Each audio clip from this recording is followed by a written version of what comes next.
Bom, boa noite a todos. Queria agradecer a todos pela presença e aos professores pelo aceite do convite à aula.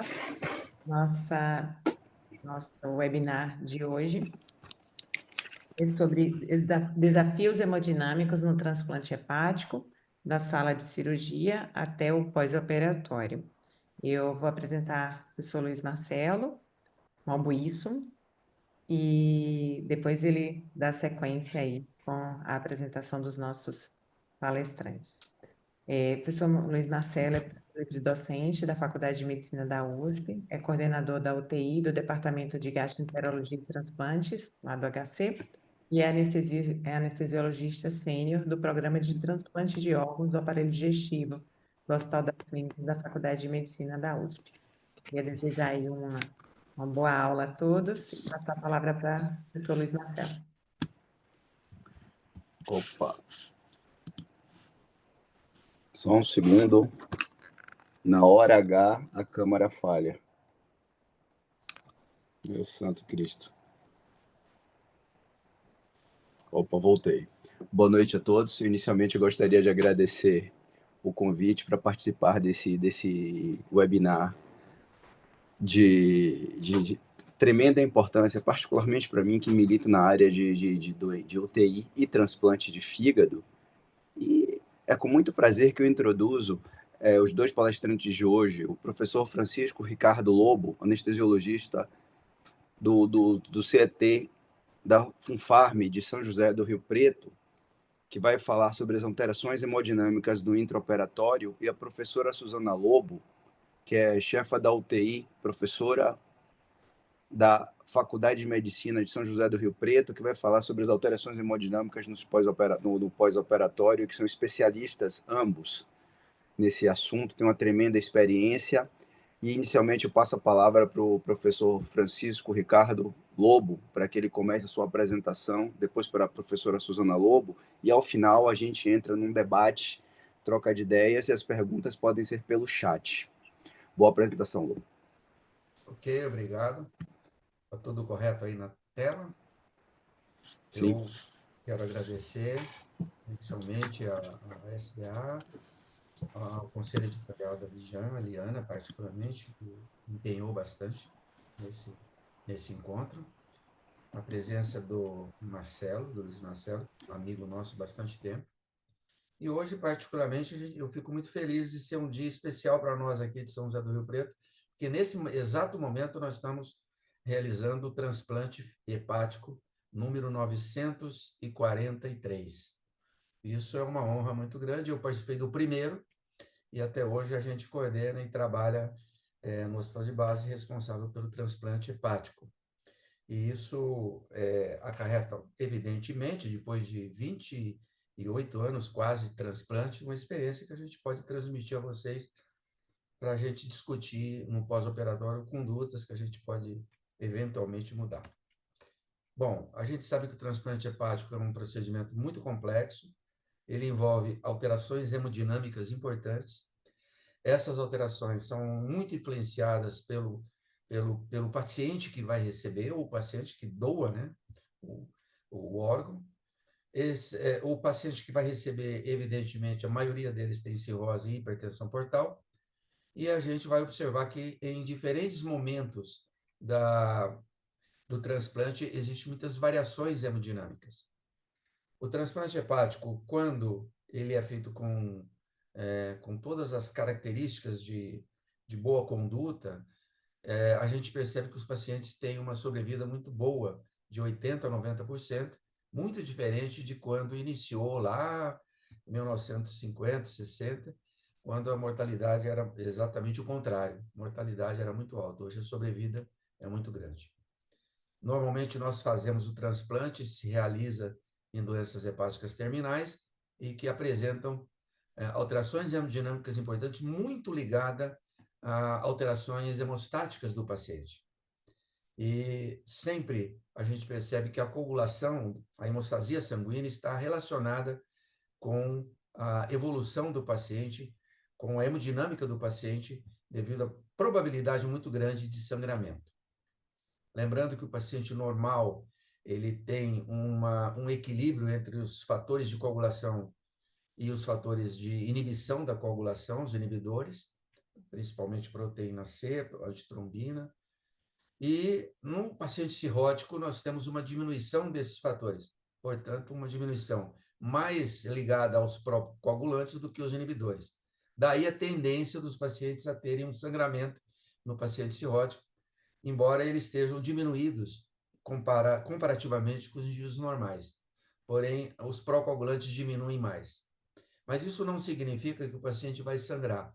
A gente observa que 15, 20, 30% às vezes os pacientes têm uma trombose ao invés de ter hemorragia. Essas manifestações das hepatopatias ligadas à coagulação vão influenciar muito a hemodinâmica. E a gente percebe que alguns fatores do lado da hemorragia sanguínea, de ter distúrbios de coagulação, estão ligados à diminuição das plaquetas, à disfunção plaquetária e principalmente à diminuição dos fatores da coagulação. Enquanto que, ligado à trombose, nós temos um aumento importante de fator de von Willebrand, fator 8, que são aumentados, são os únicos fatores que aumentam, e a diminuição dos anticoagulantes, principalmente proteína C e S, antitrombina, mas muito menor do que os coagulantes. Daí que a gente pode ter uma possibilidade de trombose. De qualquer forma, o nosso objetivo maior aqui é falar sobre a hemodinâmica dos pacientes. Então, a gente vai lembrar que existem 3 fases básicas no transplante hepático. A primeira fase começa com a dissecção da parte hepática, né, abdominal, que a gente chama fase pré-hepática, que caracteriza com o paciente chegando no centro cirúrgico e os cirurgiões manuseando esse paciente para a retirada para fazer a hepatectomia. Isso, os pacientes normalmente, numa cirrose mais elevada, mais avançada, perdão, eles apresentam hipertensão portal, caracterizada auxiliar, ao mesmo tempo por um débito cardíaco elevado, uma resistência vascular diminuída. Existe perda de sangue importante durante essa fase, tanto por varizes que o paciente pode ter, distúrbios de coagulação, como eu disse, pode levar a hipovolemia e hipotensão arterial. Muitos pacientes chegam no centro cirúrgico para o transplante com uma ascite volumosa, e essa ascite volumosa vai acarretar alterações importantes, pode causar uma hipovolemia relativa, ao mesmo tempo da ascite provoca distúrbios de coagulação que também vão levar a hipovolemia e hipotensão, e às vezes nós temos necessidade de reposição de proteínas devido à perda, principalmente pelo volume acítico. A manipulação cirúrgica tem que ser feita com cuidado, porque além do manuseio hepático, o manuseio da veia cava e veia porta pode levar a alterações importantes do retorno venoso, da pressão arterial. Durante a fase seguinte, que é a fase onde há um clampeamento da veia porta, o clampeamento da veia cava, o clampeamento da artéria hepática, nós temos a fase anhepática, que é esse clampeamento vascular, evidentemente que vai diminuir muito o retorno venoso, vai diminuir muito o débito cardíaco. Existem várias técnicas de clampeamento, o que nós mais usamos aqui no nosso hospital, e o mundo inteiro usa, é o clampeamento parcial, que a gente chama de piggyback. Embora nós já tivéssemos feito no passado o clampeamento total, e às vezes é necessário o clampeamento total, e aí é uma redução drástica do retorno venoso, do débito cardíaco, e existe, nós fizemos também com a utilização de circulação extracorpórea. Essa circulação utilizando um aparelho que poderia melhorar, mas também teve situações complexas, como complicações de entrada de ar na circulação, de embolia, e que acarretou praticamente hoje a nós não usarmos mais isso. Praticamente a gente usa o piggyback. Essa redução do retorno venoso, como eu disse, é muito importante, vai acarretar uma diminuição do débito cardíaco, uma hipoperfusão total do nosso organismo, e, além disso, se o paciente chega com hipertensão portal avançada, o sequestro portal, mais um fator para diminuir o débito cardíaco. De qualquer forma, o paciente tem uma instabilidade cardiovascular importante. Durante o transplante, nós usamos vasopressores, inotrópicos, a reposição volêmica é muito cuidadosa, nós vamos comentar em seguida, E, além disso, nós temos colaborando ainda mais com as alterações os distúrbios de coagulação, devido à ausência do fígado nessa etapa. Quando termina a fase anepática, que é o momento que nós religamos a vasculatura e ligamos a parte biliar, a gente chama de neofígado no paciente, essa fase, a terceira fase, chama pós-anepática, ou nós denominamos de pós-anepática, ou fase pós-reperfusão. O mais comum é falar pós-anepática, ou neohepática. Ela começa com a reperfusão, que é um período mais crítico durante o transplante hepático. Existe um hiperfluxo portal devido a essa nova vasculatura, né? novo volume de sangue que chega para o coração. Isso leva, muitas vezes, esse hiperfluxo portal a uma disfunção de enxerto. Então, isso pode acarretar um prejuízo na evolução do paciente. Se o paciente apresenta uma instabilidade cardiovascular nessa revascularização, nós temos que intervir com o uso de vasopressores, de inotrópicos, e isso, na verdade, só vai melhorar nas primeiras 6 horas após o transplante.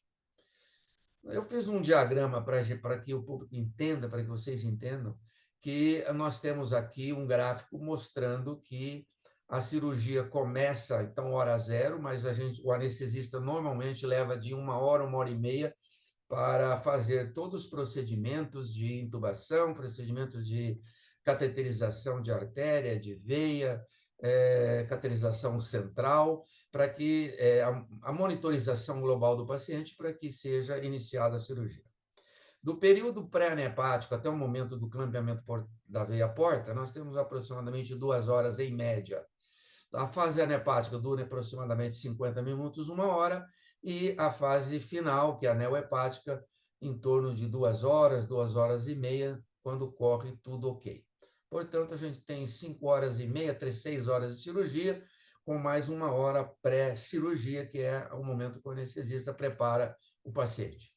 Durante essas 3 fases, isso é importante didaticamente, dividir em fases, porque ela tem características próprias.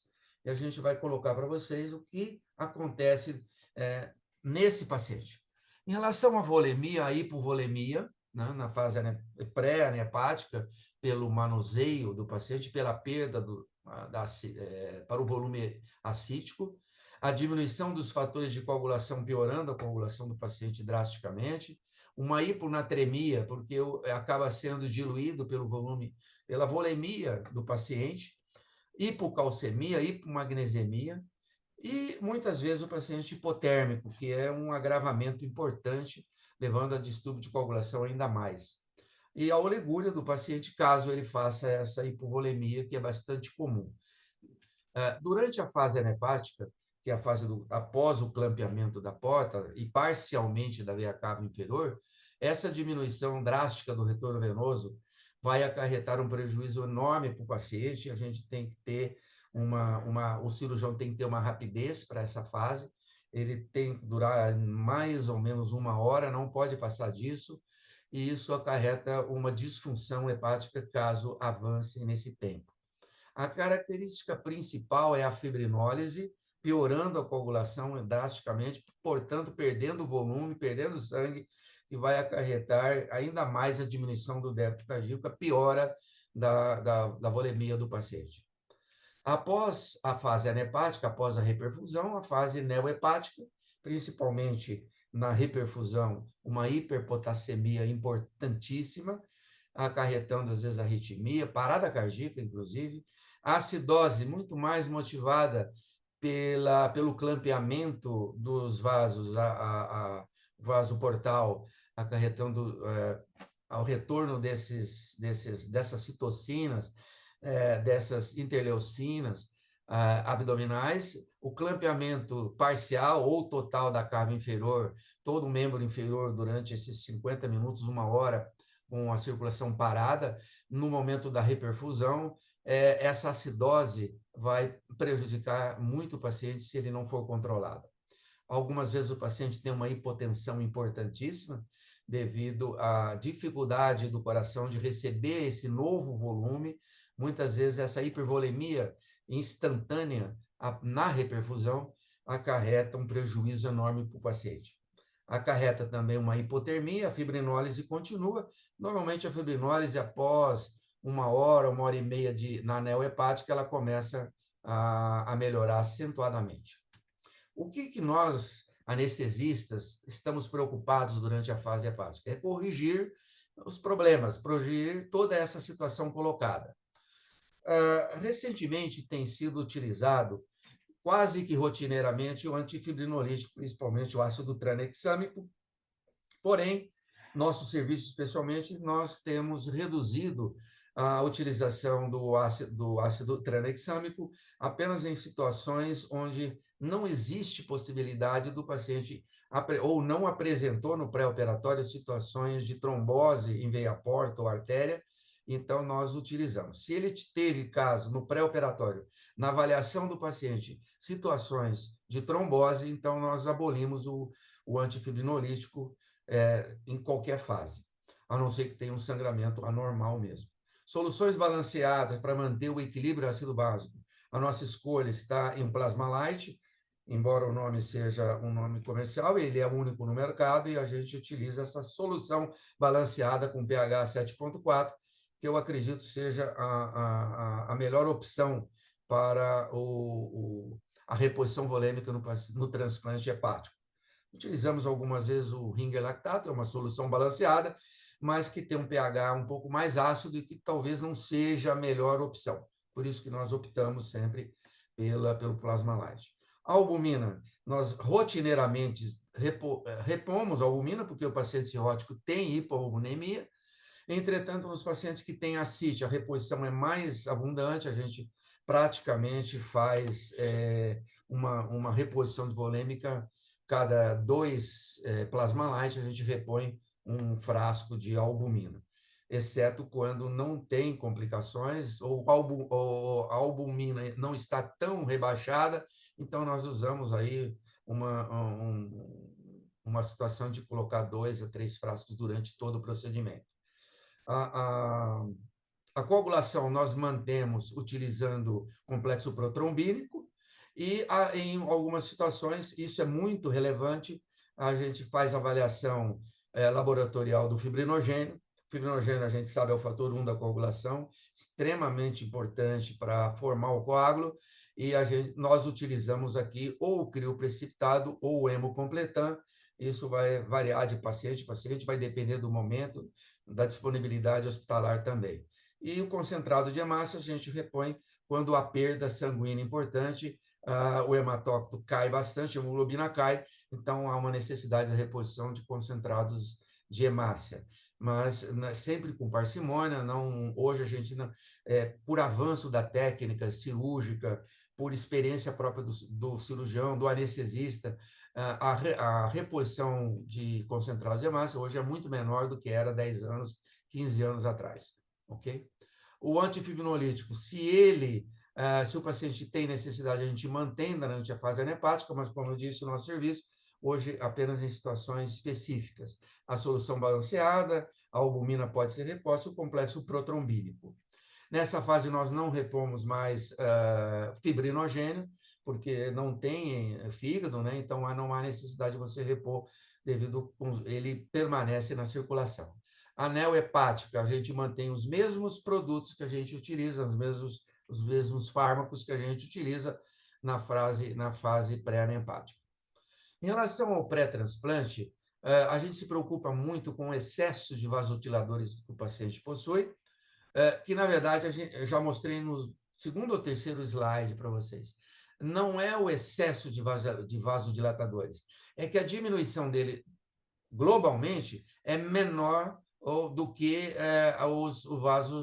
os vasoconstrictores. Então, com isso, o paciente tem realmente uma vasodilatação generalizada, acarreta um débito cardíaco elevado, uma resistência vascular baixa, é característica do chamado estado hiperdinâmico do paciente cirrótico. Entretanto, embora ele tenha esse estado hiperdinâmico, essa circulação é muito torácica abdominal. O que vale dizer que isso que carreta um débito cardíaco elevado, porém a distribuição do volume no nosso organismo todo está depletado. Então, isso é fácil de entender que essa circulação é muito mais abdominal e torácica do que para membros. A PVC do paciente, a pressão de oclusão da artéria pulmonar normalmente é baixa, e isso acarreta uma conduta intraoperatória que nós vamos comentar daqui a pouco. O paciente, devido a essa hipovolemia do paciente, ela mantém uma taquicardia, mas normalmente os pacientes chegam para o pré-operatório já controlados um pouco com um beta-bloqueador, propanolol é o mais utilizado. Existe uma vasoconstricção renal característica do transplante hepático do paciente cirrótico, que muitas vezes é tão importante que leva ao que a gente chama de uma disfunção hepatorrenal importante, né? E existe a chamada hiponatremia dilucional, devido a esse volume retido e que faz com que o sódio seja diluído. Bom, como eu disse, essa normalização só vai acontecer após 6 meses do transplante, quando ocorre tudo normal. É a terapia que nós utilizamos no intraoperatório para conduzir a melhor maneira possível da volemia, é a monitorização de escolha. A gente faz a cateterização da artéria pulmonar e o débito cardíaco contínuo, que normalmente é o que nós utilizamos. Passamos a utilizar de um tempo para cá, ou desde o ano passado, mas principalmente esse ano, a ecocardiografia em situações específicas. Não são todos os pacientes que nós utilizamos. E a terapia nossa tem como meta manter a pressão arterial média acima de 65 milímetros de mercúrio, uma diurese maior que 0,5 ml, meio ml por hora, e o lactato, se possível, diminuir 2 milimol por litro ou diminuir 10% por hora, principalmente nas 6 horas iniciais, embora a gente sabe que o lactato tem uma variação tardia, é muito melhor não utilizar, não em si o resultado da gasometria, mas a evolução dele, e a gente mantém a saturação venosa de O2 acima de 70%. Isso é mantido com administração de volume. Esse volume a gente sempre tem no início. Será que é necessário a quantidade de volume correta? Ou será que falta constrição, já que o paciente tem uma vasodilatação importante? Será que é preciso dar volume? E com isso a gente utiliza a fluido-responsividade, seja muitas vezes para a movimentação dos membros inferiores, mas não é comum isso, devido à disponibilidade do paciente não poder fazer, e a gente utiliza a infusão de líquidos, de alelíquotas de líquido, que a gente já conhece como se faz a fluido-responsividade, e a gente quer saber se precisa dar ou não, porque se o paciente precisa, na verdade, às vezes não é volume, às vezes é a utilização de vasopressores. Aí que a ecocardiografia nos trouxe muito ajuda, né? A gente dava sempre volume, ou então dava vasopressor, e a ecocardiografia trouxe um alento para isso.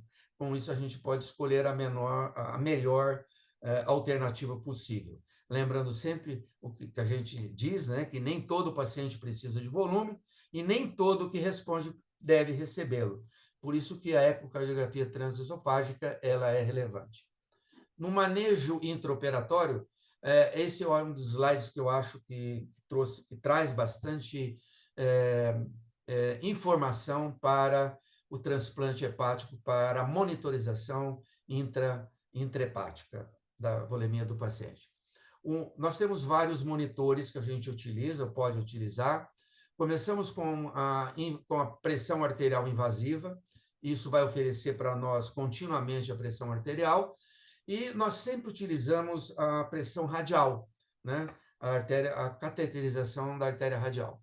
Entretanto, a gente sabe, e estamos optando já também pela cateterização da artéria femoral, que, inclusive, conversei com o Luiz Malbuson quase um ano atrás sobre isso, e ele me informou que também está usando no serviço dele a cateterização da artéria femoral, que acaba trazendo mostra uma pressão arterial melhor do que se fosse a radial, com alguns parâmetros de melhora. Existem limitações para a pressão arterial invasiva? Tem. Lembrando sempre que as artérias periféricas não formam a pressão arterial média central corretamente, subestima um pouco esse valor, e isso vai acarretar um prejuízo na reperfusão. ou quando a gente tem que usar vasopressores em altas doses. Portanto, ela é interessante, nós usamos em todos os pacientes. Estamos optando também pela cateterização da artéria femoral e já fizemos as duas situações. No mesmo paciente, tentamos medir as duas, tanto a radial como a femoral, para fazer dados comparativos, e a femoral tem uma elevação um pouquinho maior. Podemos utilizar o catéter de artéria pulmonar, seja por débito cardíaco de termodiluição, seja por medida direta da pressão de artéria pulmonar. Tem inconvenientes? Tem. Ele é invasivo e ele não é tão perfeito para indicação de volemia ou volume sistólico, mas pode ser utilizado, a gente normalmente utiliza. A análise de onda de pulso mais o débito cardíaco pode ser medido? Pode, com medidores calibrados e não calibrados.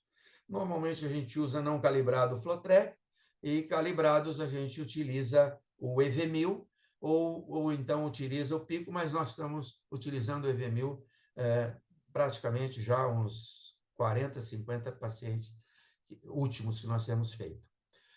Ele é menos invasivo para o cálculo do débito cardíaco, ele não calcula o débito cardíaco real, né? Principalmente pacientes com cirrose avançada, e pode não ser a melhor opção durante todo o transplante hepático para os não calibrados. Para o calibrado, evidentemente, tem uma melhora acentuada.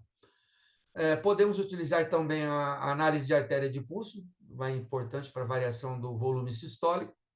Ele prediz a responsividade, que isso é relevante, mas você precisa que o paciente tenha ritmo sinusal, e nem sempre no paciente cirrótico, ali durante a fase pós-reperfusão, ou mesmo durante a fase anahepática, ele manter o ritmo sinusal, e não é tão fácil assim. Mas se ele mantém, ele responde bem. Lembrando sempre que ele tem dificuldades, ele não vai avaliar quando o paciente tem um esforço expiratório, então a gente tem que manter o paciente realmente muito bem relaxado, e ele tem uma acurácia, uma dificuldade quando o volume corrente está entre 8 e 10 ml por quilo. O que trouxe muita vantagem ultimamente, eu acredito que é uma situação peculiar, é o eco transesofágico.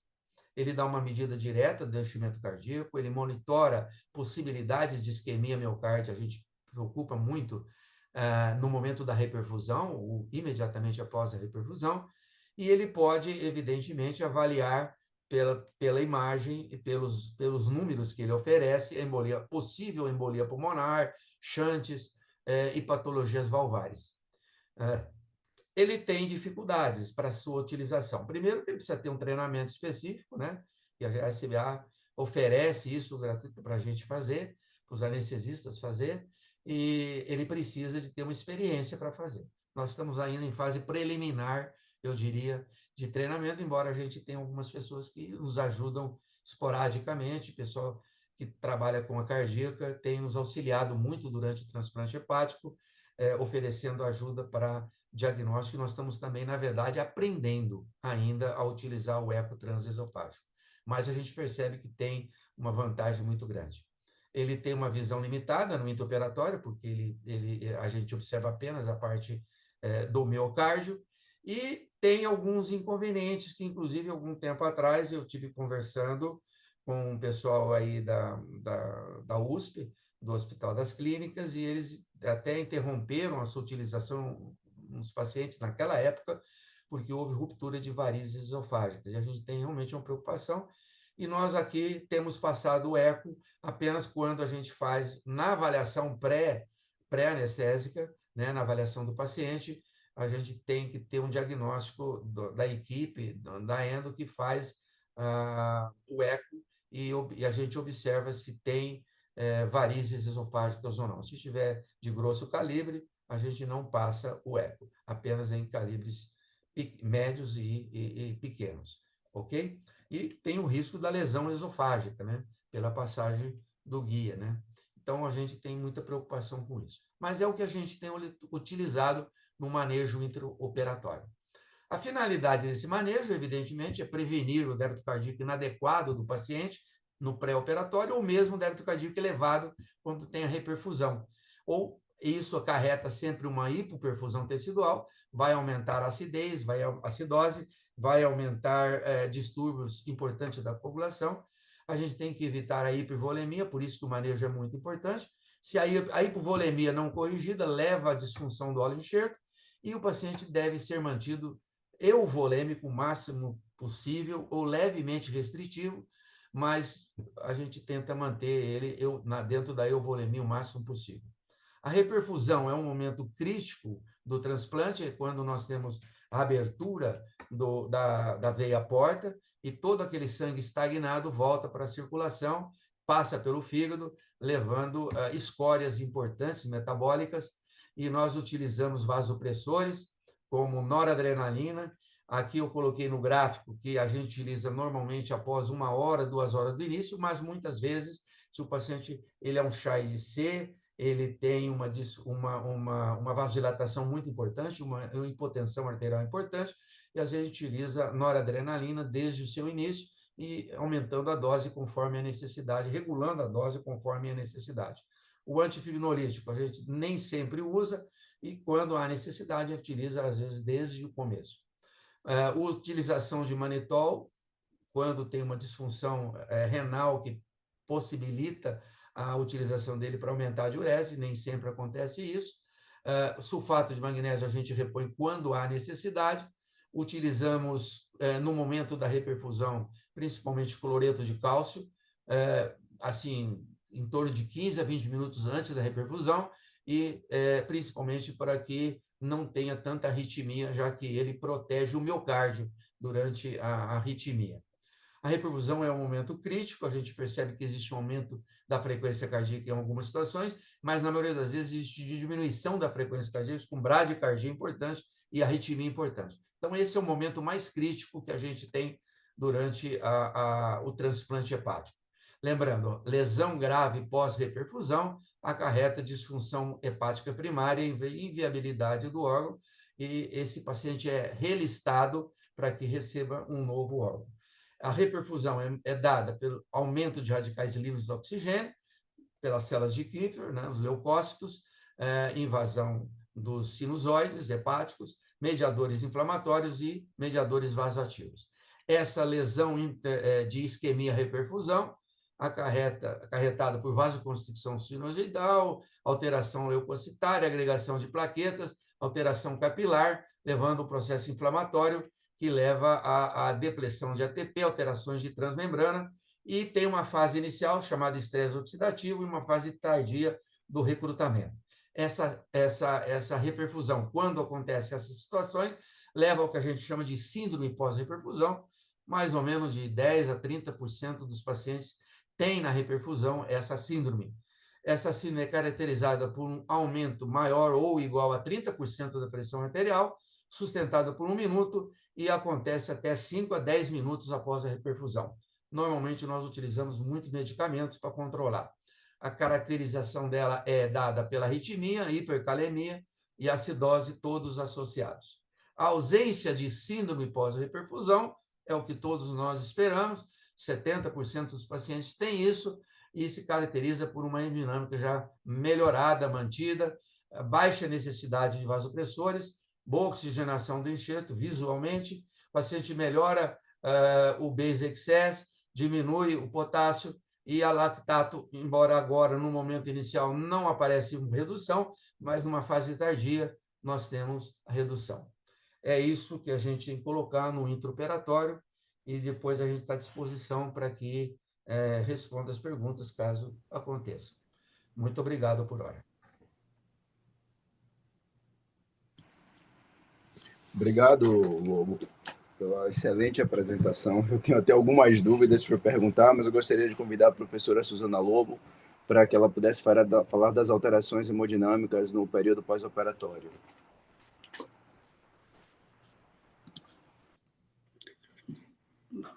Boa noite a todos. Agradeço a professora Eliana, o professor Luiz Malbuisson. Estamos aqui em família tentando passar um pouco da nossa experiência. Bom, está compartilhada a minha tela? Me avisa se não estiver passando.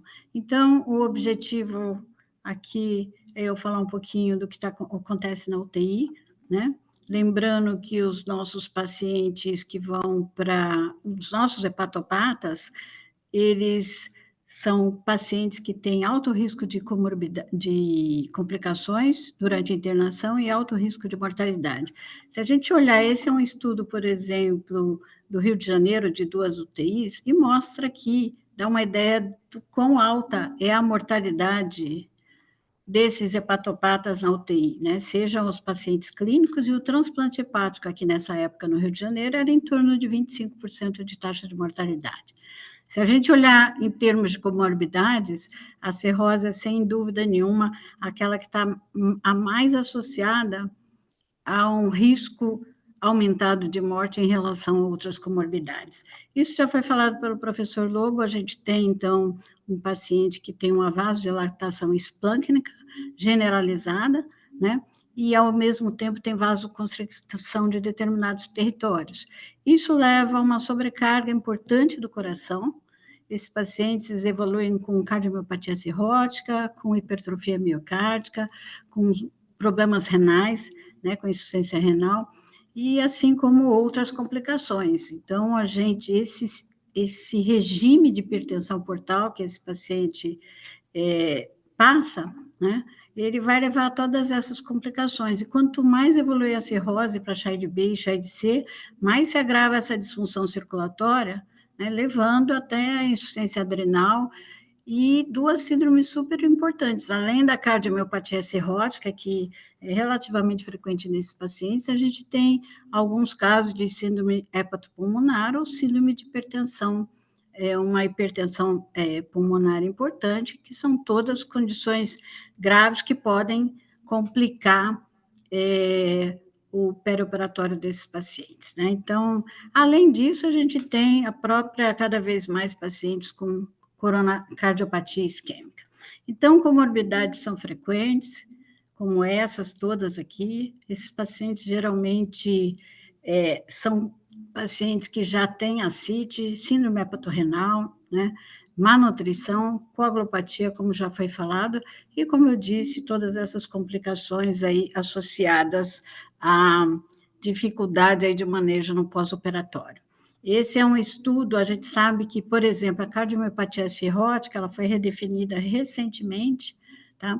E mesmo redefinindo aí para 3, ou seja, a disfunção diastólica é extremamente comum, a disfunção sistólica, né? Problemas de ritmo, de prolongamento de intervalo QT, tudo isso é frequente nessa síndrome. E quando a gente avalia a sobrevida dos pacientes no pós-transplante, a gente observa que aqueles pacientes que têm cardiomiopatia cirrótica ou mesmo hipertensão pulmonar, né, aí eles têm piores desfechos no pós-operatório de transplante de fígado. Esse estudo, por exemplo, avaliou a resistência vascular pulmonar e mostrou que uma resistência vascular pulmonar aumentada é um preditor independente de mortalidade e falência de enxerto nesses pacientes que vão a transplante com hipertensão portopulmonar, né? Um nível aí acima de 250, mais do que dobra a mortalidade desses pacientes. Tá? Em resumo, o transplante de fígado é uma cirurgia bastante complexa na medicina moderna, né, e é caracterizada por profundas alterações fisiológicas que esses pacientes passam, e é um desafio para nós, intensivistas, para os anestesiologistas, e esse tratamento deve ser, sem dúvida nenhuma, individualizado e baseado em evidência. Bom, o que fazer? Da nossa experiência, esse aqui é o consenso brasileiro de terapia hemodinâmica perioperatória, né, guiada por objetivos da sociedade, da SAESP, e a gente sabe que aqueles pacientes submetidos a cirurgias de grande porte ou aqueles pacientes de alto risco, eles têm que ser monitorizados, né? E, de preferência, receber terapia dirigida por meta, seja por métodos minimamente invasivos ou mais invasivos, como naqueles pacientes mais graves, e eles devem ser internados em UTI. Eu acho que isso já é consenso de inúmeras sociedades internacionais, não só a brasileira, a francesa, a chinesa, etc. Muitas sociedades preconizam uma otimização perioperatória. Né? E o que significa?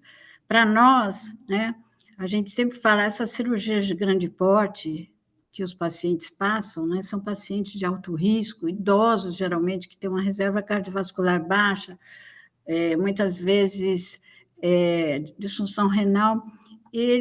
A pergunta que a gente faz é, será que esse paciente está apto a passar por tudo isso? Né? É um paciente que vai passar por uma cirurgia traumática de grande porte, se ele tiver uma reserva cardíaca ruim, vai ter um desequilíbrio entre oferta e consumo de oxigênio. A oferta desse paciente não consegue atender a demanda metabólica desse paciente. Ou seja, ele passa por uma crise circulatória e entra num círculo vicioso de isquemia, hiperfusão, inflamação e manutenção de falência de múltiplos órgãos. Lembrando que esses pacientes morrem, em geral, de falência de múltiplos órgãos. Eu gosto sempre de mostrar esse estudo super antigo, né? Na verdade, foram monitorizados alguns pacientes com Swan-Ganz, e aqui a gente vê o que acontece com esses pacientes de grandes cirurgias, quando eles são monitorizados com catéter de artéria pulmonar. O que a gente vê? Que depois da indução da anestesia, o índice cardíaco cai e a resistência vascular sobe, tá? Isso, quando o paciente acorda, ou seja, desliga-se a anestesia e o paciente acorda, isso se reverte, né? O índice cardíaco sobe, a resistência se normaliza, e isso tudo está acontecendo. Se a gente olhar só a pressão arterial, a gente não consegue enxergar isso aqui. E isso aqui é, na verdade, o padrão dos sobreviventes. Quando se olha para os padrões dos não sobreviventes, a gente vê que esse retorno, essa melhora do débito cardíaco não acontece, e a resistência também continua alta, né? E isso tudo continua com uma pressão arterial normal, né? Isso parece muito mais um padrão de um paciente com insuficiência cardíaca. Esse é um estudo nosso aqui de cirurgias de grande porte, né? Pacientes submetidos à esofagectomia, pacientes ou cirurgias vasculares, cirurgias de grande porte, em que a gente monitorizava e olha o que acontece com a oferta de oxigênio. Depois da indução, a oferta de oxigênio cai significativamente, e aqui a gente tem um grupo que foi otimizado somente com volume, e esse recebeu volume mais dobutamina. A gente vê uma diferença muito nítida. Se a gente olhar para esse grupo, na verdade, é isso que vai estar acontecendo com a maioria dos nossos pacientes, quando submetido durante a anestesia. Aqui é o transporte e aqui foi a recuperação, né? Olha como demora para recuperar quando o paciente chega na UTI. E o que é a oferta de oxigênio? A oferta de oxigênio é o produto do débito cardíaco com conteúdo arterial de oxigênio. Se a gente quiser otimizar a oferta de oxigênio, nós temos que otimizar o débito cardíaco, ou seja, o volume sistólico, através de fluidos, principalmente aumentando a pré-carga, né, para melhorar a oferta de oxigênio dos pacientes. E no transplante de fígado? No transplante de fígado, parece que é muito parecido. Eu achei esse estudo aqui de 676 casos, né, que foram submetidos a transplante hepático, em que eles fizeram 10 medidas da oferta de oxigênio, do índice cardíaco, durante a cirurgia, tá? E a gente observa uma coisa muito parecida, mas qual era o objetivo do estudo? Era avaliar quem evoluía com injúria renal aguda, tá, no pós-operatório. Lembrando que a injúria renal aguda é um marcador muito frequente no pós-operatório, né? 30% até 45% dos pacientes fazem injúria renal aguda, e é um marcador aí de que realmente teve algum sofrimento tecidual em termos de perfusão, né?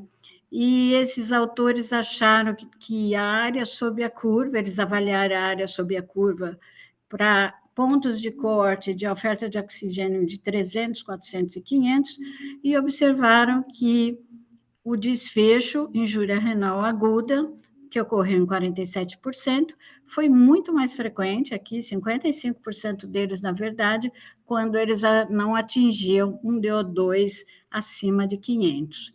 Tá? E quando observar aqui que um tempo abaixo sob a curva, com DO2 menor que 300, aumentava em 10% aí a chance, para cada 100 ml de oferta de oxigênio, 10% a chance de óbito desses pacientes.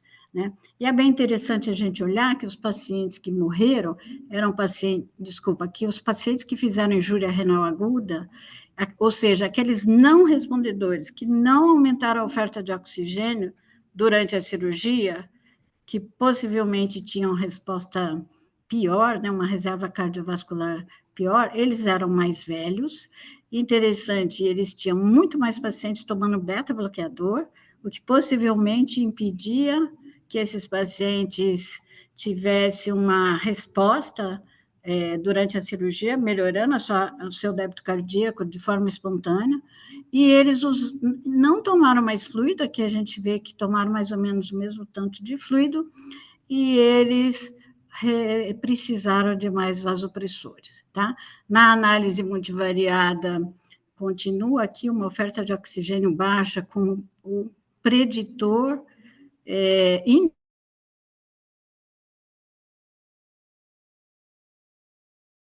de uma evolução com injúria renal aguda no score matching, um grupo mais balanceado, isso se repete, ou seja, os rins são vulneráveis à injúria isquêmica, ele é o que a gente chama do canário do organismo, que é o primeiro que sofre, quando ele sofre, provavelmente outros também estão sofrendo, né, devido a essa alta demanda de oxigênio. E, possivelmente, a oferta de oxigênio ela deve ser um fator de risco potencialmente modificável para a gente trabalhar e melhorar o desfecho desses pacientes. Bom, o que é a otimização perioperatória que o professor Lobo já falou, né, que é o objetivo aqui? É o uso de um cuidado protocolizado, preemptivo, ou seja, antes de que as disfunções orgânicas ocorram, maximizando, melhorando a oferta, o débito cardíaco, portanto, a oferta de oxigênio, com o objetivo de prevenir esse desequilíbrio entre oferta e consumo de oxigênio e, consequentemente, disfunções orgânicas. Nós temos dezenas e dezenas de estudos, inclusive do nosso centro, que mostram que a gente otimizar e procurar uma oferta de oxigênio adequada, mais adequada para cada paciente, melhora desfecho. Esse é um estudo que estava faltando, é um estudo controlado, randomizado, né, que foi feito com mais de 300 pacientes em cada grupo, que não teve mais, depois de tantos anos de estudos, provavelmente os cuidados gerais melhoraram, mas uma tendência clara que é melhor desfecho quando os pacientes são otimizados, e quando a gente faz análise por protocolo, ou seja, todos os pacientes que realmente foram otimizados, ou quando foram retirados os 10 primeiros casos, assim como num outro estudo que fez uma análise bayesiana, mostrou-se que isso foi estatisticamente significativo. Bom, e o que monitorizar, então? Na UTI, quando o paciente chega, obviamente o mínimo para a gente é uma linha arterial e um acesso venoso central. Com acesso arterial, a gente pode pegar a PAM, de um lado, com acesso venoso a gente tem a PVC, e com a diferença, é importante eu medir a PVC, porque a pressão de perfusão sistêmica não é só pressão arterial média, depende de uma PVC também. Se eu tiver uma PVC muito alta, eu vou precisar de uma PAM muito mais alta para dar uma perfusão sistêmica adequada para esse paciente. A gasometria, eu posso ter a SVO2, o delta-PCO2, que é um marcador substituto do débito cardíaco, se o paciente já não tem um Swan-Ganz, tá? Um catéter vesical, eu tenho a pressão intraabdominal, é um método barato, né? Que a gente pode fazer a medida da PIA, e com a PAM menos a PIA, eu tenho a pressão de perfusão abdominal, que é um dado bastante importante.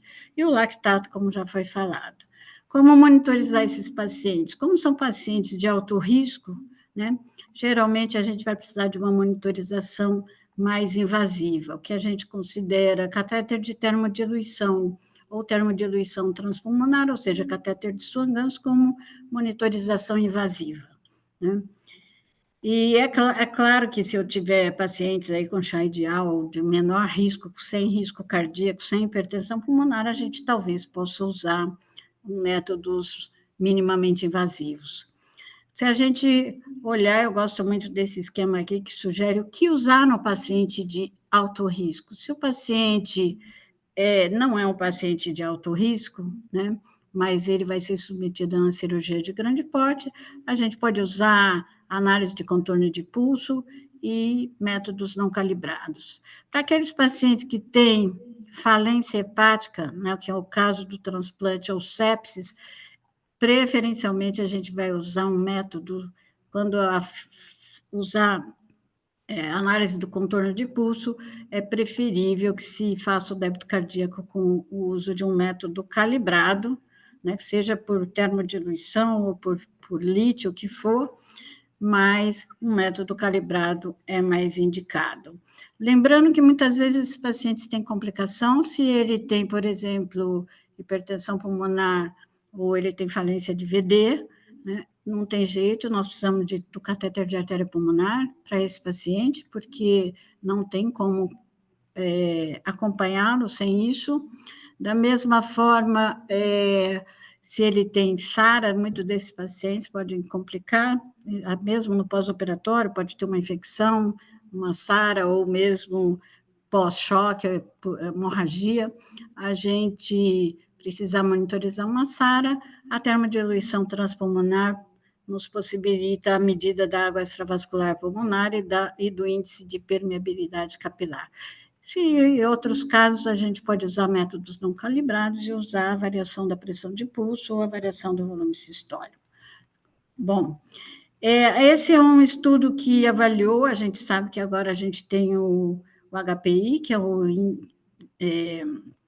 é que vai fazer uma predição, né, com algum tempinho de antecedência, se o paciente vai fazer hipotensão. Esse foi um estudo realizado em transplante hepático, e aqui mostra que não existe uma boa correlação entre o débito cardíaco medido pelo HPI e o catéter de artéria pulmonar, e nem a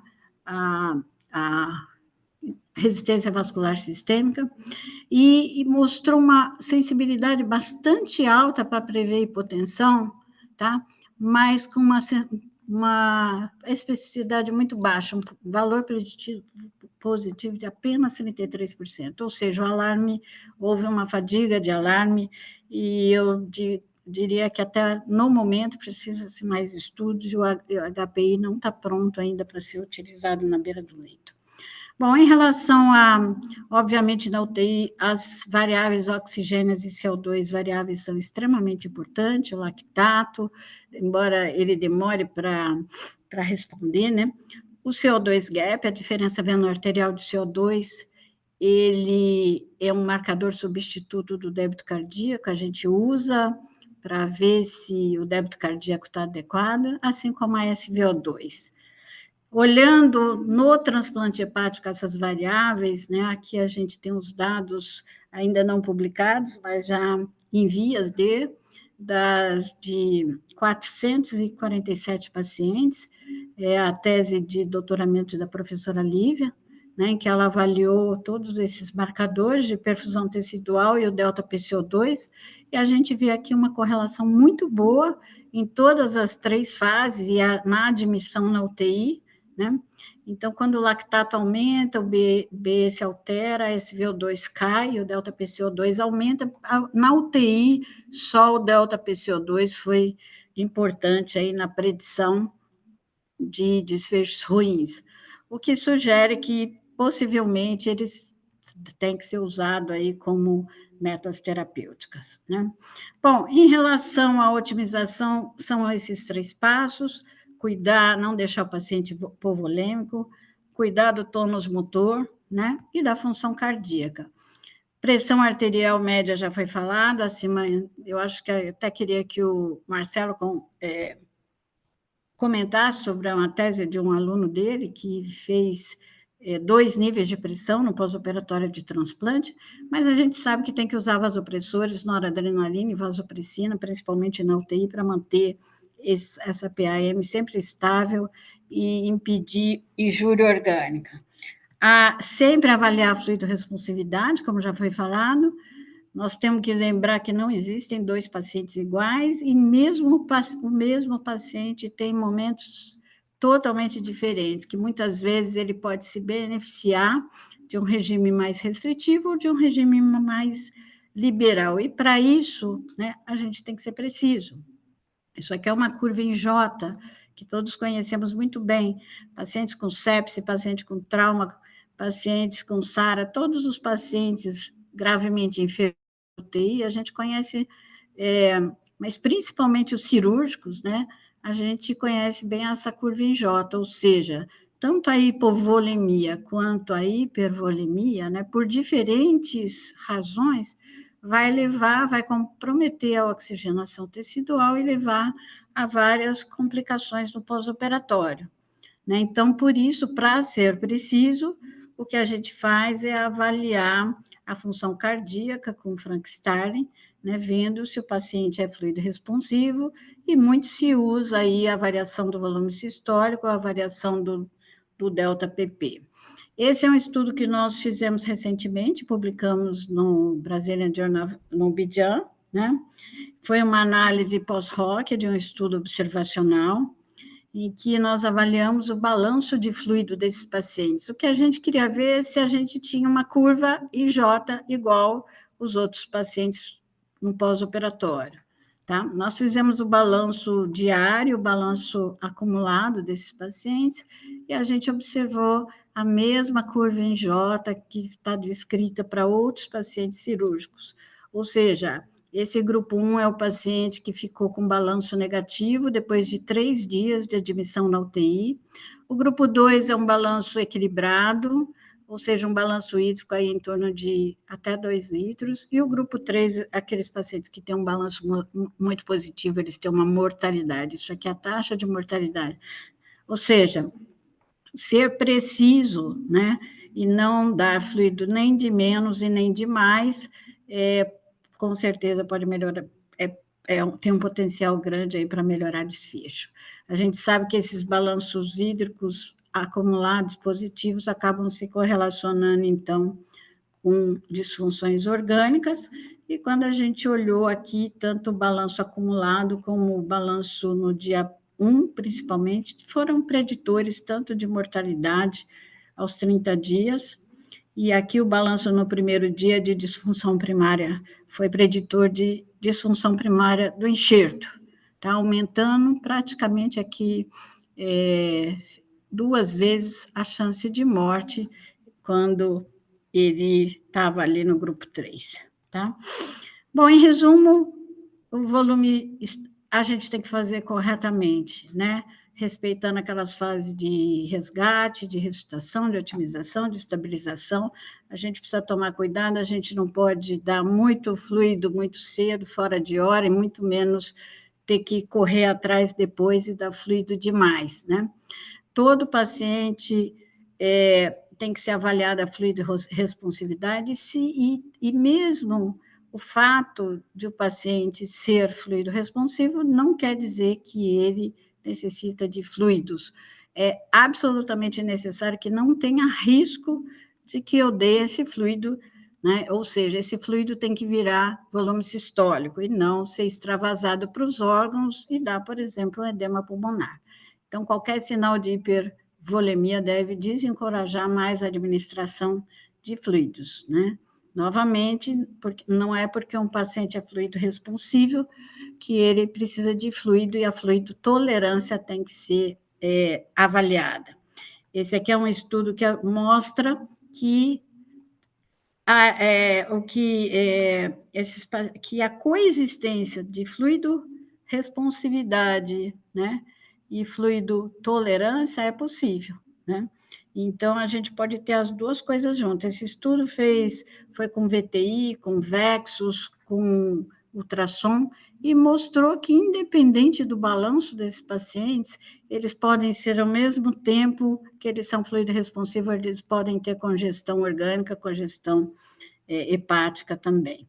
E a pressão intraabdominal, aqui a gente vê também, é um preditor de desfechos ruins e associados a balanço positivo.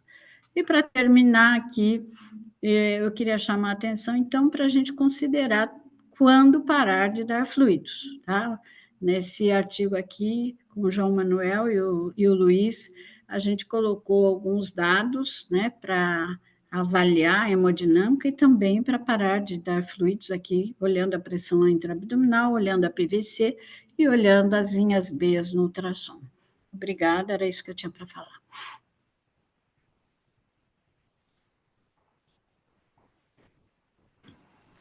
Opa, depois de duas excelentes apresentações, eu queria abrir para os colegas da audiência que queiram colocar questões no chat, no Question and Answers. E, enquanto a turma está digitando, eu tenho diversas perguntas e eu acho as apresentações absolutamente interessantes, coisas do meu dia a dia e que me falam muito ao coração. E aí eu colocar uma pergunta inicial para os dois professores que brilhantemente mostraram o problema do ajuste hemodinâmico no perioperatório paciente de transplante hepático. E é uma pergunta que a gente também tem no nosso grupo todo santo dia. Eu tenho doentes que variam de Child A, MEL de baixo, sem hipertensão portal importante, sem hepato pulmonar, até pacientes muito mais graves, que têm tudo, MEL de alto, Child alto e todas as comorbidades possíveis. Como vocês selecionam esses doentes? Quais os métodos de monitorização que vão? Swan-Ganz para todo mundo? E eu pergunto para os dois e eu gostaria de ouvir a opinião dos dois professores. Desmuta o microfone, Lobo.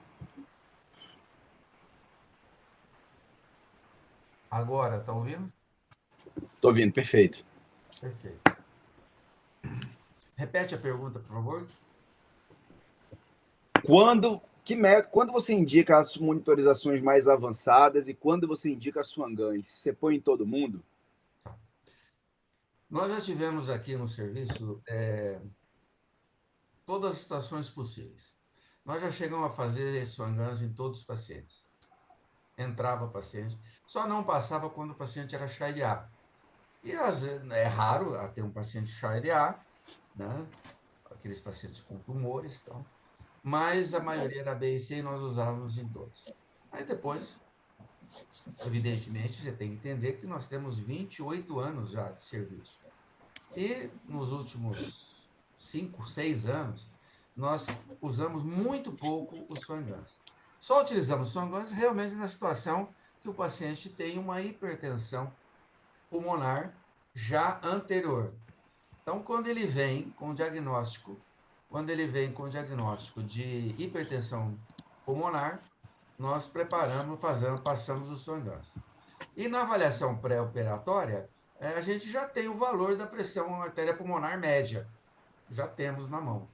Então, com isso, a gente também se prepara para fazer a vasodilatação, temos todas as condições com óxido nítrico, na maioria das vezes óxido nítrico que a gente utiliza. Mas já aconteceu também de nós descobrirmos no momento de passar o Swan-Ganz. E aí, o paciente que não vem com essa avaliação, a gente passa Swan-Ganz e observa a pressão de artéria pulmonar elevada. Que eu me lembre, assim, acho que 2 ou 3 pacientes, nós suspendemos a cirurgia. Já tinha sido anestesiado, passou o Swan-Ganz, a equipe de cirurgia pronta e nós suspendemos, porque nós não tínhamos preparado para esse tipo de paciente. Portanto, a gente corre um risco. Quando a gente avalia apenas o pré-operatório, nós corremos um risco de ter um paciente mal avaliado no pré-operatório, que é possível, vamos deixar de lado isso, né? Mas é possível, e aí a gente descobre no momento de passar. Mas hoje nós não utilizamos mais rotineiramente. A gente tinha utilizado, maioria das vezes, o paciente não calibrado, em algumas situações calibrado também, tá? mas na maioria das vezes nós não utilizamos mais o catéter de Swan-Ganz rotineiramente, né? E, apesar de a gente saber que mesmo utilizando rotineiramente, o catéter de Swan-Ganz tinha algumas possibilidades de dar valores alterados, principalmente em alterações valvares, que nem sempre a gente relevava no pré-operatório. E que o eco transesofágico acho que trouxe muito benefício por causa disso. Só antes de passar a palavra para a professora Suzana, que eu queria ouvir a opinião dela sobre esse tópico, que isso daí é uma controvérsia sem tamanho ainda. Só vou pedir, Lobo, para você compartilhar a tela. Professora Suzana, o que a senhora Compartilhar acha ou fazer do mute? tópico? Tirar o compartilhamento, Lobo. Tá. Ô, Luiz, quando o paciente é mais grave, a gente agradece muito quando ele já vem com Swan-Ganz, tá? Senão, o que vai acontecer é que a gente só vai passar o Swan-Ganz se esse paciente tiver uma complicação, chocar e aí tiver... No momento, nós estamos com um paciente desse, inclusive com disfunção de VD, etc. Mas o que a gente faz normalmente, quando o paciente não está com Swan-Ganz? A gente se baseia muito na análise do contorno de pulso para avaliar a fluido-responsividade. Então, variáveis de perfusão, delta PCO2, é muito importante ali, a gente usa bastante. A gente usa tanto o Starling quanto o FlowTrack para avaliar as tendências e a responsividade a fluido, avaliando, às vezes, desafios de volume, com melhoria do débito cardíaco em 10% a 15%, ou mesmo variação do volume VVS e delta PP, naqueles pacientes que têm parâmetros que não têm contraindicação para usar isso. Tá? O Starling a gente tem usado, que é a biorreactância, que tem sido bem interessante para avaliar a fluido-responsividade, e sempre com muito cuidado também, olhando o PVC e PIA. PIA é uma rotina no nosso serviço para o transplante. A gente está sempre atento a aumentos da PIA e da PVC, sugerindo aí já balanços positivos ou disfunção, né, de ventrículo direito. Então, essa monitorização geral a gente considera muito importante. Se o paciente complica com hipertensão pulmonar ou com SARA, ele vai ou para o Swan-Ganz ou para a termodiluição transpulmonar, se ele já não está. Essa discussão é interessantíssima. Eu consigo perceber que tem uma certa diferença da monitorização. Suzana tem uma visão um pouco mais agressiva. Talvez eu seja mais agressivo também do que o Lobo, que já tem mais experiência no operatório. No nosso serviço, a gente ainda usa Swan-Ganz de rotina para todo mundo. A experiência do grupo é usar Swan-Ganz. Em alguns casos, child A muito a gente tem feito sem Swan-Ganz, mas algo que a gente não tem, pelo menos no momento, o nosso está quebrado, é eco transesofágico, é algo que eu gostaria muito de também poder utilizar, que eu acho que contribui. E o que me dá medo nesse cenário, habitualmente, é sempre durante a reperfusão, naquele paciente que tem alguma hipertensão pulmonar ou alguma cardiomiopatia, que de vez em quando atrapalha a vida da gente no intraoperatório. Mas pegando esse ensejo, eu acho que a discussão foi muito interessante, tanto o que a professora Suzana apresentou no pós-operatório, quanto o professor Lobo no intraoperatório, é a questão do ajuste volêmico. Essa é uma questão complicadíssima. Esses pacientes têm uma volemia dificílima de ser avaliada, e eu concordo no sentido de que a gente tem que ter alguma forma de monitorização. De novo, eu vou passar a palavra para o Lobo e depois para a professora Suzana, para falar como é que eles fazem com os pacientes. Habitualmente, e a minha sensação é que o doente, por conta da doença da cirrose, ele já chega bastante vasodilatado. E a gente trabalha, pelo menos no nosso grupo, a gente tem muito doente que chega com a CLF ou fases avançadas da cirrose e já tem uma hipertensão portal e uma doença circulatória sistêmica avançada, com bastante vasodilatação e aumento do débito cardíaco. E a gente induz anestesia, ele está com débito cardíaco alto. E aí, como é que a gente ajusta a volemia desse paciente que tem débito cardíaco alto de maneira prática, tanto no intraoperatório quando ele chega da cirurgia? E eu tenho aí, vou botar o cenário, eu tenho aí uma PVC e tenho um método minimamente invasivo, que é o que a maioria dos serviços atualmente utiliza durante o transplante. Professor Lobo. Tudo bem. Está me ouvindo bem? Tranquilo? Perfeito. Perfeito. Então, Essa é uma grande dificuldade. Você tem dificuldade de entender e eu também. Todo mundo tem. Realmente é muito difícil controlar a volemia do paciente porque tem lugares do corpo que está vasodilatado e vasoconstrito em outros lugares. O débito cardíaco varia muito, depende do paciente, mas embora nós não tenhamos atualmente utilizado o Swan-Ganz, eu ainda concordo com você, Luiz. Se fosse me dada assim, a possibilidade de definir, eu acho que o Swan-Ganz, evidentemente associado a um eco em determinados momentos, não toda a cirurgia, inclusive, eu acho, principalmente na fase de repercussão, seria ideal. A volemia, nós sempre tentamos manter a volemia do paciente levemente restritiva, porque eu acho que como a Suzana falou, entre você administrar líquido para o paciente, ou reter líquido, ou restringir líquido, é melhor você levemente restringir do que hipervolar. Então, de preferência, o nosso protocolo aqui, nós temos um protocolo baseado em medidas de peso, de volemia medida, tudo. A gente observa que é muito prejudicial se você der um pouco mais de volume. Então, a gente procura manter até levemente restritivo. E não sei se a Suzana concorda, mas eu até gostaria também de perguntar para ela, porque a gente tem uma discussão um pouco acalorada entre o anestesiologista e a terapia intensiva, que a gente não traz para dentro de casa, deixa lá no hospital. Né? De antemão, eu Mas digo que você já perdeu a discussão. quando a gente deixa o paciente lá, o intensivista reclama que ele está hipervolêmico. E a gente procura manter o mais possível restritivo. E aí, qual que é a conduta correta? A gente procura manter sempre o paciente levemente restritivo. Mas é uma discussão que a gente tem bastante no hospital. Eu vou passar a palavra para a professora Suzana, para ouvir o lado para não da aumentar a UTI. briga, hein? Não quero briga. Então, o problema desse restritivo é que acaba, muitas vezes, deixando o paciente muito instável no primeiro PO, tendo que receber mais fluido, né? E muitas vezes tem injúria renal. A gente sabe dos estudos que fica comparando restritivo versus liberal, que muitas vezes talvez não tenha impacto na mortalidade, mas tem mais disfunção renal. Então, eu acho que o segredo, não tem dúvida, e aí não estou falando que é fácil fazer isso, obviamente não é fácil, ainda mais no contexto de vocês, que tem vários momentos de instabilidade, fases diferentes, né? Para nós até é um pouquinho mais fácil, mas individualizar, né? O paciente, que eu quero saber como é que está a reserva cardíaca dele, como é que está o volume diastólico final, quando eu dou volume, se ele consegue transformar pré-carga em volume sistólico, né, e impressão de perfusão.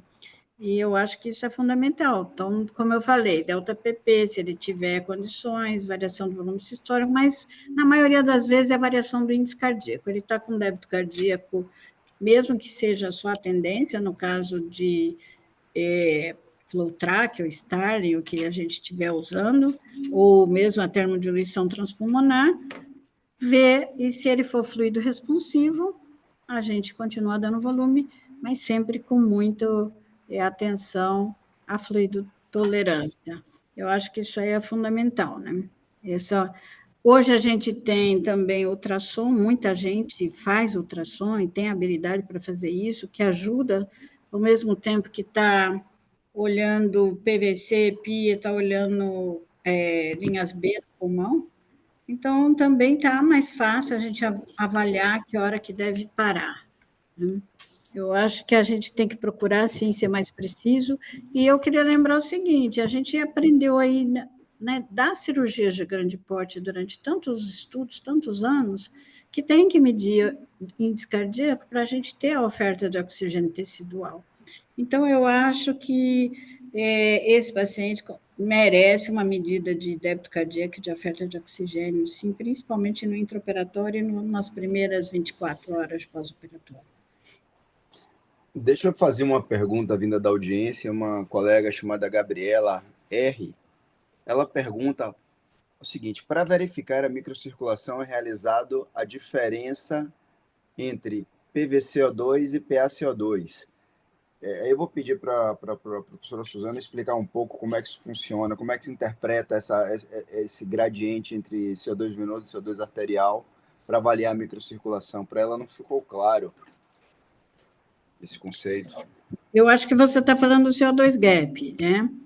A diferença veno-arterial do CO2, ela é uma medida substituta de fluxo. Por quê? O que acontece? Se eu tenho um baixo fluxo na circulação, uma circulação mais hipodinâmica, quando o sangue passa no pulmão, ele vai passar mais lentamente, né?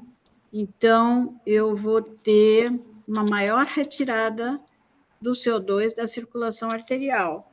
Ao passo que, se eu tenho um fluxo baixo, eu tenho tenho hipóxia e tenho uma maior produção de CO2. Então, essa diferença veno-arterial do CO2, ela aumenta, né? E isso é inversamente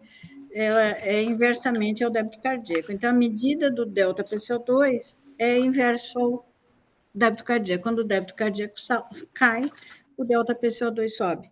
O delta PCO2, que é a diferença veno-arterial do CO2, quando ele é maior que 6, ele sugere inadequação do débito cardíaco para a demanda metabólica do paciente. Então, isso aí é uma hora que a gente vai fazer um teste de fluido responsividade, ou se ele não é mais fluido responsivo, talvez ele se beneficie de dobutamina. Ou seja, eu só preciso de uma gasometria venosa e de uma gasometria arterial colhida no mesmo momento. Luiz, não, perfeito. Posso falar? Lobo, por favor. Então, o delta CO2, nós temos utilizado rotineiramente no intraoperatório. Como que a gente faz a gasometria? Quando começa a cirurgia, nós escolhemos uma gasometria inicial, 0, momento da incisão. Após 1 hora, nós colhemos outra gasometria. Quando tem o clampeamento da veia-porta, em torno de 40 minutos, 50 minutos, a fase anepática. Após 30 minutos, nós colhemos outra gasometria. Então, eu também avalio o débito de CO2 durante a anepática. E 1 hora após a reperfusão, a gente avalia de novo. Então, nós temos no intraoperatório, além da monitorização, pela gasometria, a gente observa essa relação inversa do débito cardíaco. Então, nós preconizado, né, protocolo nosso, é que se elevar acima de 8, 6, 8, significa realmente um débito cardíaco mais baixo, que a gente poderia melhorar a oferta de líquidos para ele. Então, a gente tem feito 3 vezes durante o intraoperatório. Era isso que eu queria comentar. Nós usamos bastante o delta CO2. Eu vou fazer um comentário em cima de vocês, apesar de ser moderador, mas assim, eu acredito também que no intraoperatório, naquele paciente que está hipotérmico e anestesiado, eventualmente a saturação venosa ela fica mais alta, particularmente no cirrótico, que é cheio de shunt. Isso enviesa muito, alguns vêm anêmicos. Então, quer dizer, é uma análise um pouco mais complicada. O gap do CO2, eu acho que ele dá uma informação em associação com a medida do débito cardíaco, que é mais interessante para mim. Eu também utilizo de maneira frequente e sistemática. Mas aproveitando a cancha, e aí a gente está numa discussão interessante de hemodinâmica. A professora Suzana falou da reposição volêmica, você discutiu o papel do gap do CO2, e a gente tem uma outra coisa que entra nessa mesma equação, que é o seguinte: você comentou um pouco que você usa Plasma Light, que não sei se é algo que é disponível para todos os serviços. Por exemplo, a gente tem no nosso, que é um serviço grande, no intraoperatório, mas eu não tenho na UTI. Na UTI eu tenho que usar Ringer lactato. Mas a minha pergunta para vocês é a seguinte: e a albumina? E essa é uma coisa que a gente usa com uma certa liberalidade no nosso serviço. Como vocês pensam o uso da albumina no intraoperatório e no pós-operatório? Se ele paciente tem um ascite refratário e continua drenando no pós-operatório, dá albumina de maneira sistemática? Como vocês pensam, com você, Lobo e Suzana, pensam o uso da albumina nesse cenário do transplante de fígado? Em relação ao intraoperatório, como eu disse, é rotina a gente passar, porque todo paciente cirrótico ele vem com uma albumina relativamente baixa, bem abaixo de 4, 3,5, 3,2, às vezes até menos que isso. Se esse paciente, a gente tem assim, como protocolo, se ele tiver entre 2 e 3, nós rotineiramente damos para cada frasco de reposição volêmica, baseado basicamente em plasma light, a gente repõe albumina, 1 grama de albumina. Quando não acontece isso, a gente repõe somente mais intensamente quando o paciente tem um volume de ascite que a gente considera assim mais necessitado de albumina, quando o volume de ascite ultrapassa 6 litros no abdômen. Quando é mais de 6 litros, a gente repõe uma intensidade maior, mais ou menos entre 6 e 8 litros, a gente tem mantido 6 a 9 litros, a gente tem mantido cada 1.000 ml de solução, de reposição balanceada, a gente repõe um frasco de albumina. Quando é mais do que isso, praticamente nós temos sendo intensivos, bastante liberais com o uso de albumina. Acho que muito, muito importante manter a pressão oncótica plasmática. Eu acho que o pessoal do centro cirúrgico está usando tanta albumina que não está sobrando para a gente na UTI, viu? Não estão liberando. É mais ou menos isso. Então, Ela pode escolher à vontade. O hospital dela tem tudo.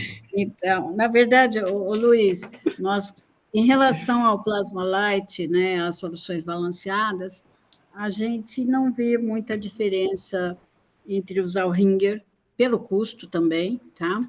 Então, a gente não usa o plasma light. O que a gente sempre fala é, se o paciente tem uma acidose que não está explicada e precisa de um diagnóstico diferencial, dose o cloro, né? E se o cloro estiver alto, a gente vai trocar. Só quando o cloro começa a subir, eu até acho que a gente peca um pouquinho por esquecer de medir o cloro diariamente, aí nos primeiros 2, 3 dias, porque principalmente naqueles que recebem muito volume no intraoperatório, mas, em geral, eu acho que não temos visto necessidade, o Ringer lactato, até porque a gente procura ter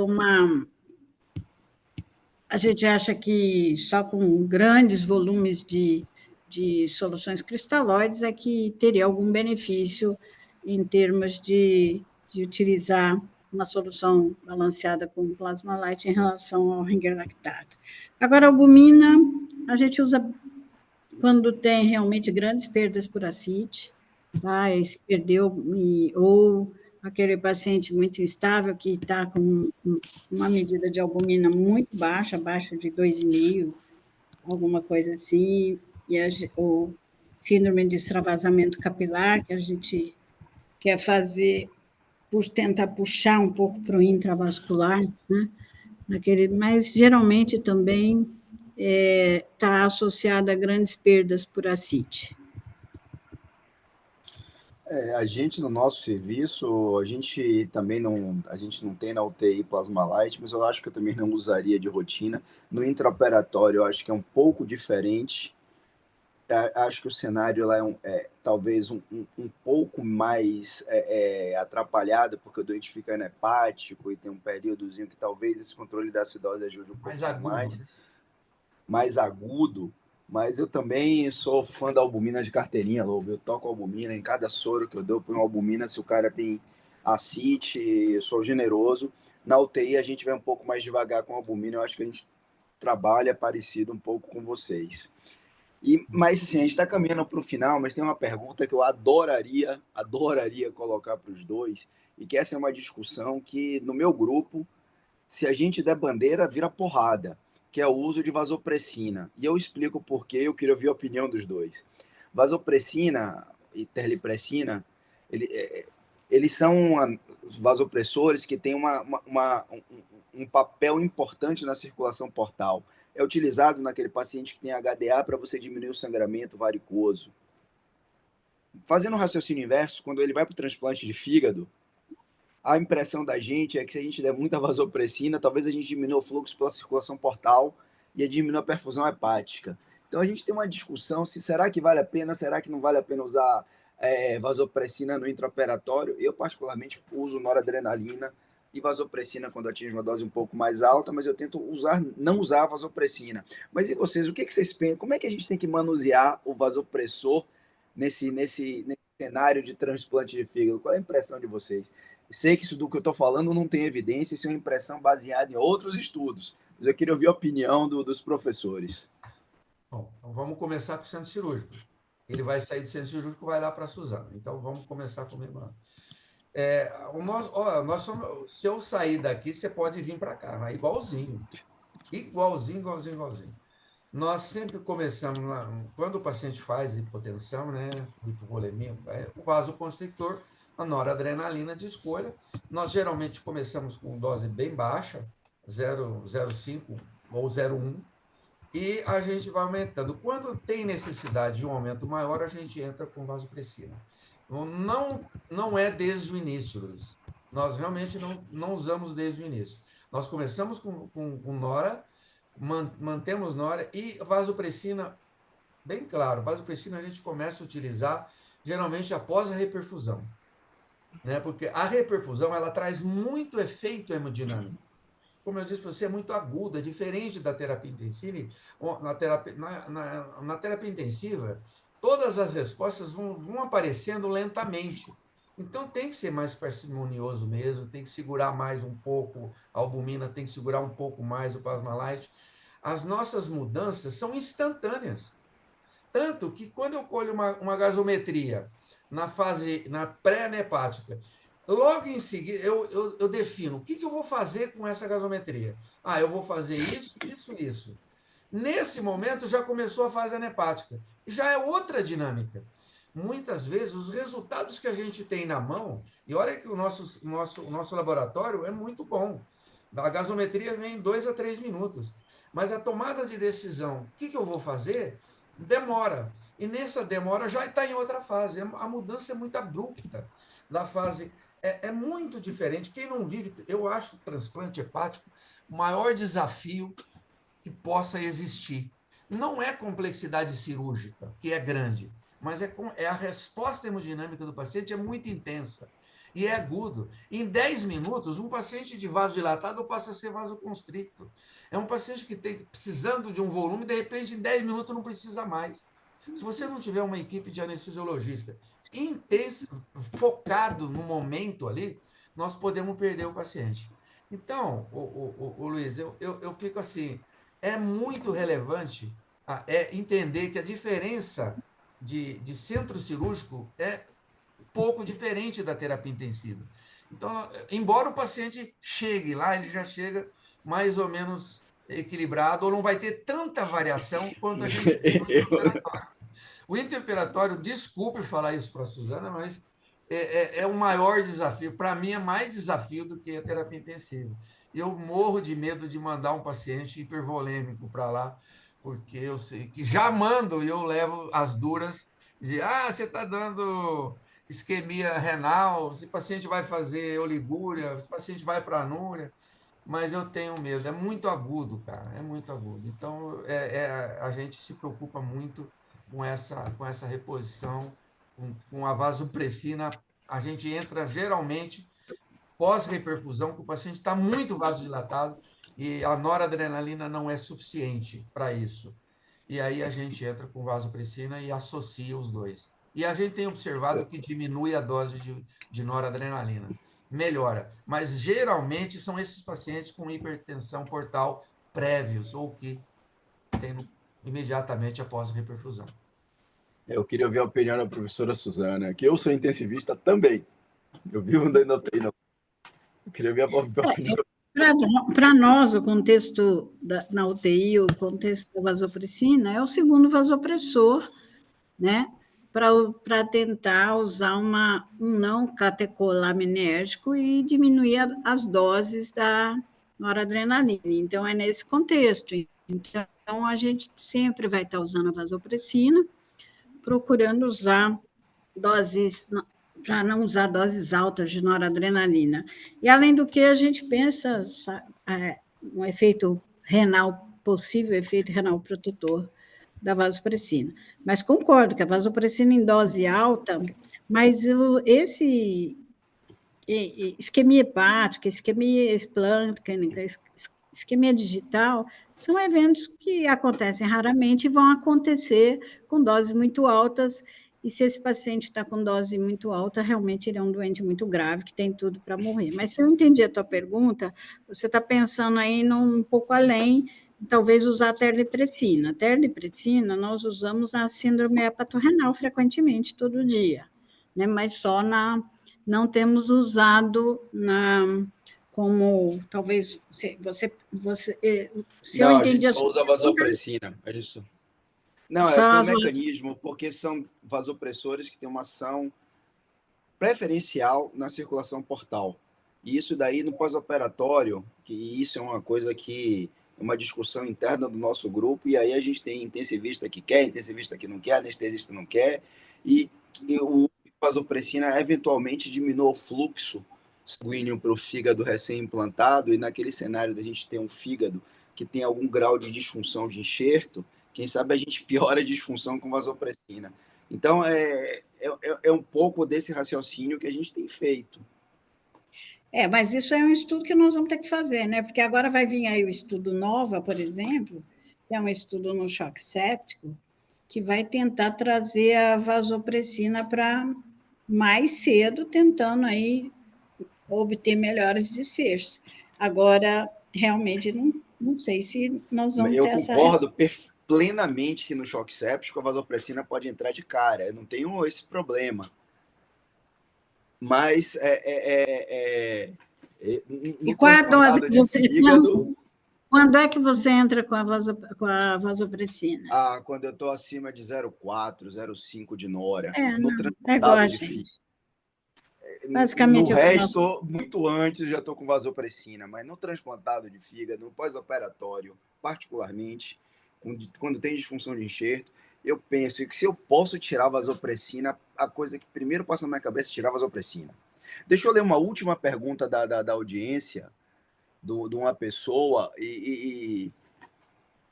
ele entrou na discussão com a seguinte pergunta: boa noite a todos, excelentes apresentações.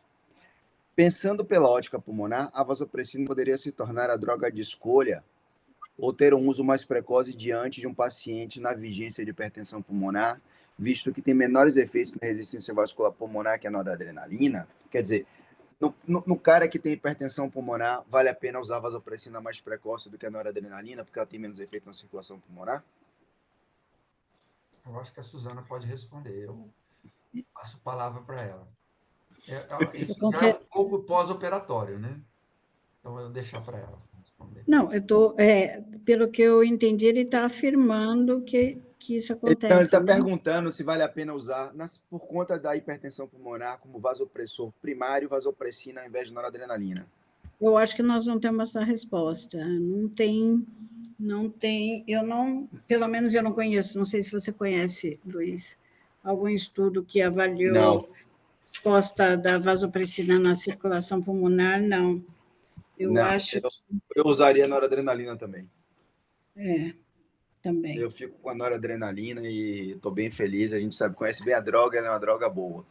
Mas, gente, eu agradeço a todos, agradeço ao professor Lobo, agradeço à professora Suzana, mas estamos chegando na hora, 10 horas da noite, e amanhã de manhã tem que bater continência na UTI às 7. Passa a palavra Passamos do horário. para se despedirem e com mensagens finais. Professor Lobo, depois a professora Suzana. Eu agradeço muito o convite que a Eliana nos fez e fico feliz de ter participado desse webinar da SBA. É a primeira vez que eu participo de um webinar que a SBA me convidou, fico muito feliz. Eu sou fã de carteirinha da Eliana, todos os copas ela está lá. Ela e o Vicente são muito ligados à área que eu gosto, que é hemostasia, né? E eu agradeço o convite, estou à disposição, caso queira e outras vezes nos chamar, estamos sempre disponíveis. Obrigado, o Luiz, um grande amigo meu, de longa data, e obrigado, Liana. Obrigado, Suzana. Professora Suzana. Eu também agradeço o convite, foi um prazer estar aqui com vocês. A Liana pelo convite, você pela moderação aí, Luiz. E queria parabenizar a Liana pelo excelente trabalho que eu sei que ela tem feito aí na revista, que logo, logo vai se tornar uma grande revista com fator de impacto aí, nas mãos dela. E Deus muito permita. obrigada. Pessoal, muito obrigado a todos. Uma boa noite. Eu preciso me recolher. Amanhã tem que bater continência às 7 no quartel. Tchau, Tchau, tchau. tchau. Então, boa noite a todos.